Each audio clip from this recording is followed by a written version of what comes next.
Hades 2 is a roguelike dungeon crawler game and it is set sometime after the events of Hades.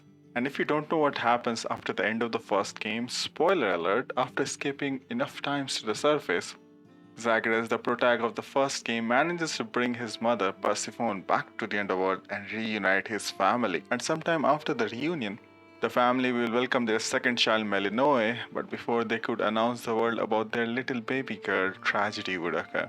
Chronos, the titian of time, would come back to enact his revenge on all and would imprison all the family members except the little princess. And now it's up to Melinoë, under the guidance of Hecate, to defeat the villain Chronos and free her family.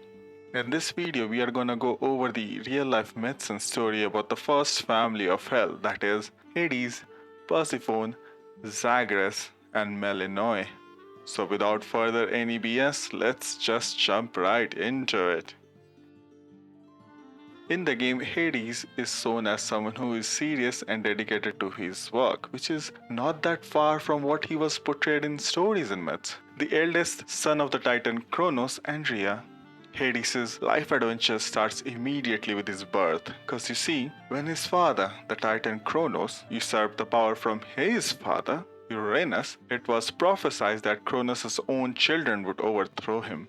As a result, he would devour all his children as soon as they were born in an attempt to avert the prophecy. Rhea, the sister wife of Chronos, would get upset over losing her children, and when the sixth child, Zeus, was born, she would hide the little one in the island of Crete and would instead present a rock draped in clothing as her child to the old Titan. Zeus would later free up his siblings with the help of his grandmother Gaia and would overthrow the Titan Chronos with the help of his other brothers Poseidon and Hades.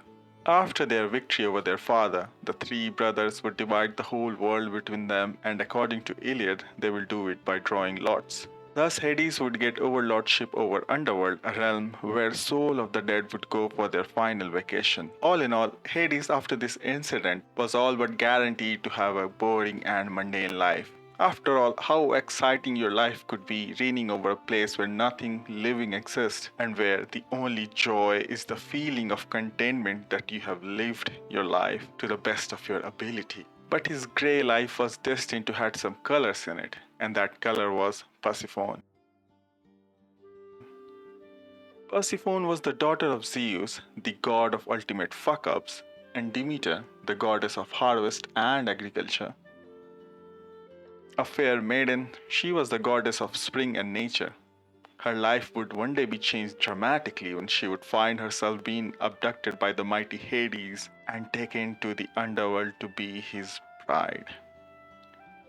Demeter, her mother, would search for Persephone for 9 days ceaselessly but couldn't find her. At last, filled with grief and anger, Demeter would halt all the season and would proclaim that nothing would grow until she sees Persephone again.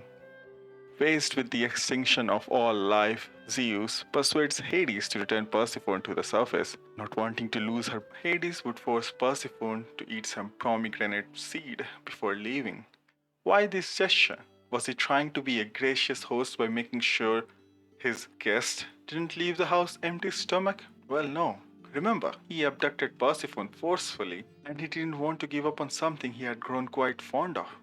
By eating the food of Underworld, Hades bounded the poor Persephone forever after to the underworld. But now, Zeus was in dilemma. He has already promised the return of Persephone to the surface, so a compromise was in order. Persephone would thereafter spend most of her time on surface, except for the time period of 3 months when she has to live in Underworld as its queen. Some sources say that these are the 3 months of winter, as Demeter would be sad and lonely, waiting for her lovely daughter to come back. Over time, Persephone and Hades would fall in love. In myth, it is said that Persephone is a maiden goddess, that is, she doesn't have any children. In some myths, she does have children, but none of those children are from Hades.